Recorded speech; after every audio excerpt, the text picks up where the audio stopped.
Très bon réveil à vous tous sur RMC, il est 6h15.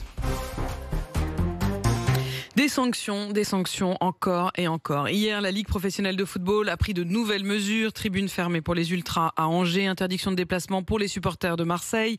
Les deux camps en étaient venus aux mains, vous le savez, après le match mercredi soir. Mais est-ce que ce sera efficace ? Depuis le début de la crise, les instances du foot et le ministère des Sports se renvoient la balle et les violences continuent. Alors faut-il, comme pour les supporters marseillais, cantonner le public à domicile, interdire à tout le monde de se déplacer ? Oui, répond Denis Jacob du syndicat Alternative Police. C'est effectivement une bonne idée parce qu'il est très compliqué parmi le lot de supporters qui se déplacent, plusieurs centaines, d'identifier très clairement tous ceux qui vont venir pour être particulièrement violents. Donc si la Ligue de foot et les clubs de foot ne sont pas en capacité d'assurer à l'intérieur même du stade la sécurité des spectateurs, eh bien ce n'est pas à la police de le faire. Et donc à la Ligue de prendre des dispositions pour éviter que ça se produise. Il faut interdire des déplacements, il faut les interdire. Aujourd'hui, on a trop de violence et surtout de plus en plus de blessés et on ne peut pas continuer comme ça. Et à l'inverse, Pierre Barthélémy, l'avocat de l'Association nationale des supporters, estime que tout n'a pas été tenté. La réponse ne doit pas être purement répressive. Il y a évidemment un travail de dialogue à mener, d'audit, de prévention. On a déjà l'arsenal répressif le plus diversifié, le plus lourd d'Europe, sauf qu'on l'utilise mal. On se contente souvent de prendre des sanctions collectives, donc notamment des huis clos, mais ça ne sert à rien, ça ne prévient rien, alors qu'on dispose d'outils individuels, que ce soit des interdictions judiciaires de stade à la main de la justice, qui permettent de cibler précisément les personnes qui ont commis des comportements répréhensibles et de les écarter.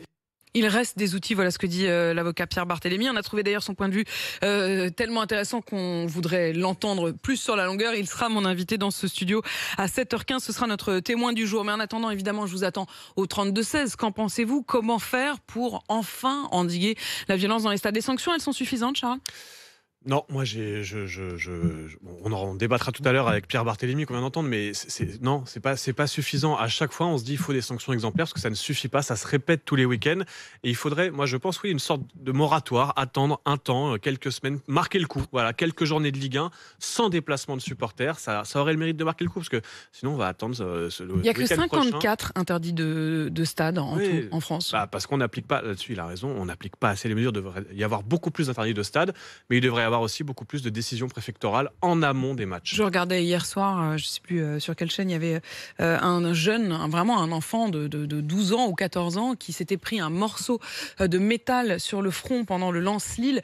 Il a une immense balafre et sa mère était désespérée. Et elle disait, mais on va avec des enfants dans les stades et maintenant ils se prennent des morceaux de métal en plein dans le front et dans la nuque. Moi, ma principale incompréhension, c'est qu'est-ce qui se passe dans les stades, quoi. Comment fait-on pour rentrer dans les stades comme dans un moulin on a l'impression qu'on voudrait rentrer avec un éléphant, on rentrerait avec un éléphant. Enfin, on rentrait. Mais c'est incroyable. Les envahissements de pelouse, faut arrêter.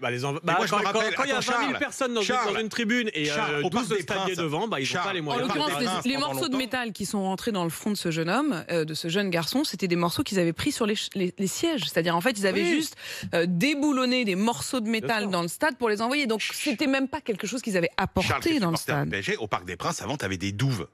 T'avais des douves et des grilles. Oui. Et c'était impossible d'envahir le terrain. La pelouse, elle était protégée comme un château fort. Je suis désolé, on a voulu enlever tout ça. Il y a un moment où il faudra peut-être prendre des mesures pour reprotéger l'accès aux pelouses. Nicolas ?